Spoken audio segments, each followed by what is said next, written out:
The telltale arrival of springtime is enough to strike fear into the very heart and soul of every Aussie. 'Tis the season when magpies choose violence. Canberra-based cycling enthusiast Stephanie Skinner is putting her body on the line for science, testing various magpie deterrent strategies and documenting her results for her Instagram followers. I actually had a lot of people recommend a big curly wig, so fit check. Will it find a giant latex seagull mask offensive as well? Now, I was going to wear it like this. Early on, I just tried with the classics, you know, the eyes on the back of the helmet, the zip ties. And then I just sort of put it out to the people on Instagram, what other things should I test? And there were a lot of people who actually suggested, which sounded crazy to me, trying to go without a helmet altogether or covering the helmet with like a great big wig. And so I started exploring that angle. You know, is it actually the helmet that is the cause of, I don't know, all of the aggression? Do they just hate bike helmet?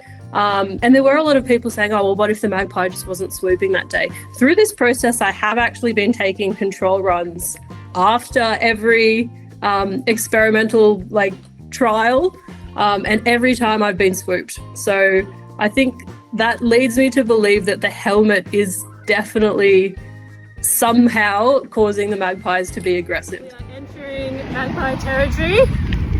Hey buddy, what's going on? I think it's also been quite good to just get more comfortable with getting swooped. Like, it's now at the point where I just find it kind of hilarious. But if you'd asked me that, 7 years ago when I first started cycling, I'd be like, no, that is insane. Why would anyone do that? But yeah, I guess exposure therapy in some way. So that's been good. Now the 30-year-old cyclist is hoping her social media experiments will spark a citizen science movement. It doesn't work!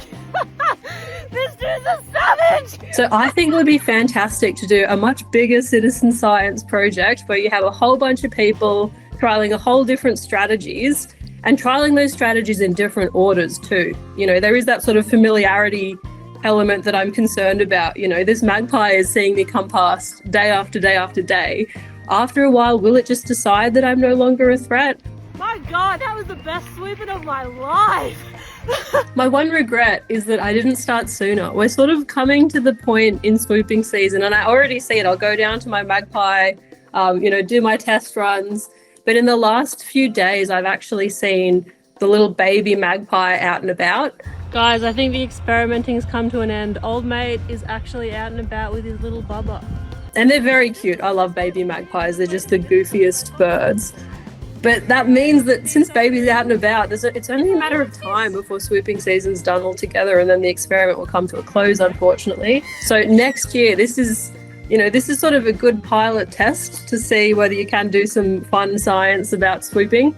I think next year I'll try and get involved much earlier, recruit more people into the experiment and try and do things in a slightly more scientific way. So that should be good fun.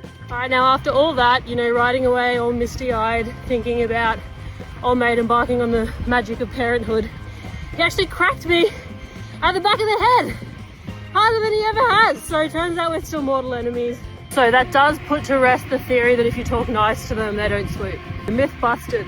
Even though it has been fun testing things out, I think magpies are they're my absolute favorite bird. I think they're so funny. They've got the personality of a dog in a bird's body. And even though for a month or two every year we end up being mortal enemies, the rest of the time I think they're fantastic birds.